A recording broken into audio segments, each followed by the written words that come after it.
ఏపీలో రేపటి నుంచి భూ రిజిస్ట్రేషన్ వాల్యూ పెరగనున్న నేపథ్యంలో సబ్ రిజిస్టర్ కార్యాలయాలు కిటకిటలాడుతున్నాయి.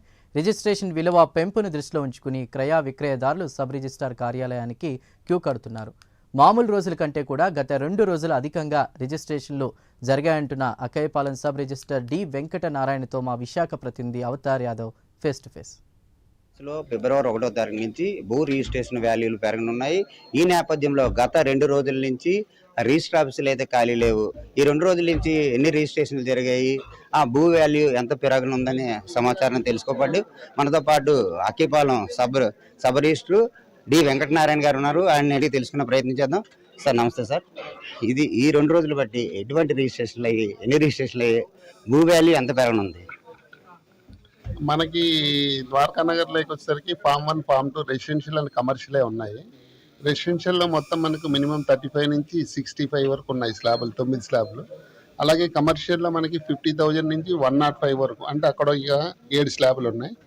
అన్ని చోట్ల కూడా మనకి కాంప్లెక్స్ నుంచి గురుద్వారకాని, కాంప్లెక్స్ నుంచి రామాటాకీస్ ఏరియా, కాంప్లెక్స్ నుంచి రైల్వే స్టేషన్, అలాగే మాధవధార, మర్రిపాలెం ఎక్కడైతే పొటెన్షియల్ ఉందో అక్కడ మాత్రం ఒక 12%, 15% వరకు పెంచాము.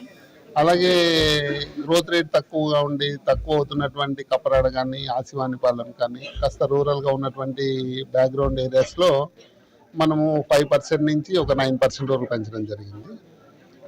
మొన్న అమావాస్య అవ్వడం వల్ల నిన్న ఇవాళ మంచి రోజులు ప్లస్ రేట్లు పెరుగుతున్నాయన్న ఉద్దేశంతో నిన్న నియర్లీ 80 వరకు అయ్యాయి డాక్యుమెంట్స్. ఇవాళ ఇప్పటికీ 40 డాక్యుమెంట్స్ అయ్యాయి. వినియోగదారులకి అయితే ఇప్పుడు భూ కొనుగోలుదారులకి ఎంత భారం మేర పడ ఉంది? ఈ ఏదైతే కమర్షియల్ ఏరియాలో కొనుక్కున్న వాళ్ళకి కానీ, నాన్ కమర్షియల్ ఏరియాలో కొనుక్కున్న వాళ్ళకి?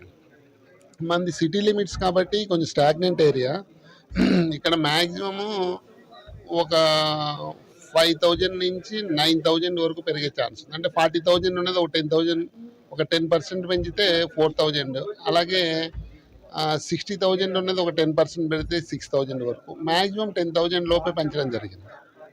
మీరు చెప్పారు కపరాడ లాంటి ఏరియాలు ఉన్నాయి కదా, వాళ్ళు అంటే అక్కడ మాస్ ఎక్కువ ఉంటుంది, అంటే తక్కువ వాల్యూ ఉంటుంది, వాళ్ళకి ఎంత భారం పడుతుంది? అంటే అది వాల్యూని బట్టి అక్కడ ఉండడమే మనకు 35,000 ఉంది. 35,000 ఉన్నటువంటివి, అలాగే 40,000 ఉన్నటువంటివి 4,000 నుంచి 5,000 వరకే పెంచడం జరిగింది. ఎక్కువ పెంచలేదు. అక్కడ కొంచెం కమర్షియల్ యాక్టివిటీస్ ఎక్కువగా ఉండి వెంచర్స్ ఎక్కువ అవుతున్న చోటే కొంచెం పెంచడం జరిగింది. ఇది సబ్ రిజిస్టర్ డి వెంకటనారాయణ గారు చెప్తున్న పరిస్థితి. అంటే వాల్యూస్ ఎక్కువ ఉన్న చోట 12 నుంచి 17% పెరుగుతుంది. అదే వాల్యూ తక్కువ ఉన్న చోట 5 నుంచి 12% పెరిగే పరిస్థితి ఉందని చెప్తున్న పరిస్థితి కనబడుతుంది. కెమెరా పర్సన్ మహేష్తో అవతార్ యాదవ్, ప్రైమ్9 న్యూస్, విశాఖపట్నం.